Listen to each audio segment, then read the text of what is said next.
You might be wondering, is weight gain after menopause unavoidable? What can I really do about it? Or even, does this weight even go away? Hey, I'm Dr. Carter with Modern Body Clinic. We help a lot of people lose weight.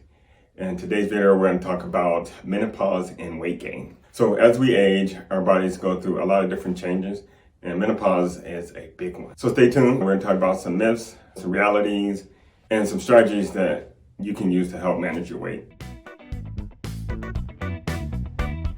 What is menopause? So menopause represents the end of the reproductive capacity. Essentially what happens is the ovaries, they stop making estrogen and progesterone, and those are two vital hormones that are needed to reproduce. So the definition of menopause is not having any menstrual cycles for 12 months. Yes, we see hormonal changes there. We're going to see some changes with body weight as well. One of the myths is, do all women gain weight after menopause? It's definitely not uncommon that we see women gain weight after menopause.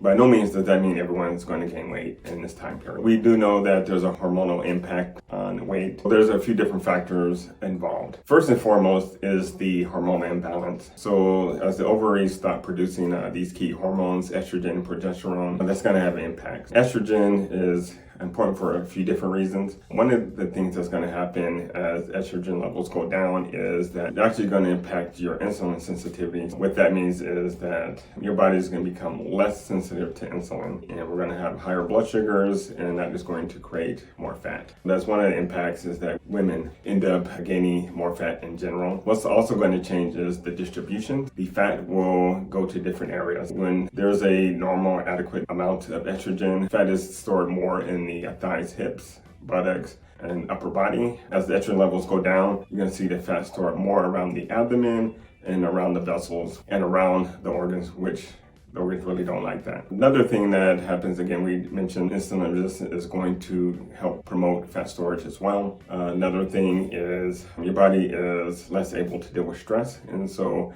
whenever we're under chronic stress, our cortisol levels go up.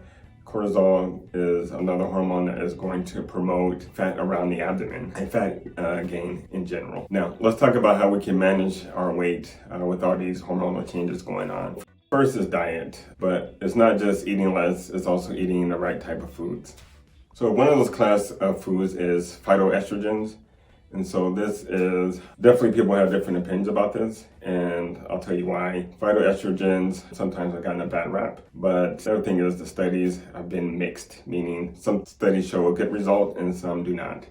There are a lot of studies that show that it does help with menopause symptoms, but also there's a number of studies that did not show any benefit or help with symptoms. Also, they looked at weight gain, similar results. Some showed good benefits, some showed nothing. They also looked at phytoestrogens from a safety perspective, because some people had concern that it may cause breast cancer. Those studies, and actually there's not any studies that show there's increased risk or concern about breast cancer. They actually studied it in women who have survived breast cancer to see if it would help. Again, those studies also mixed. Some women had a benefit in that their risk of recurrence was lower, and some did not see that. But certainly there was no increased risk of breast cancer, even with a prior history. So foods that are rich in phytoestrogens include soy and flaxseed. You also want to consider foods that are high in iodine are going to support your thyroid. So broccoli and cauliflower, or even seaweed, those would be great additions. Next, exercise. But again, not just any exercise.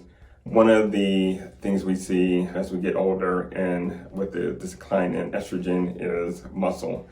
So our muscle mass goes down. And so we're going to do things that are going to help promote muscle gain or at least stabilize it. So those are going to be a couple things. One is strength training. The other is going to be high intensity workouts.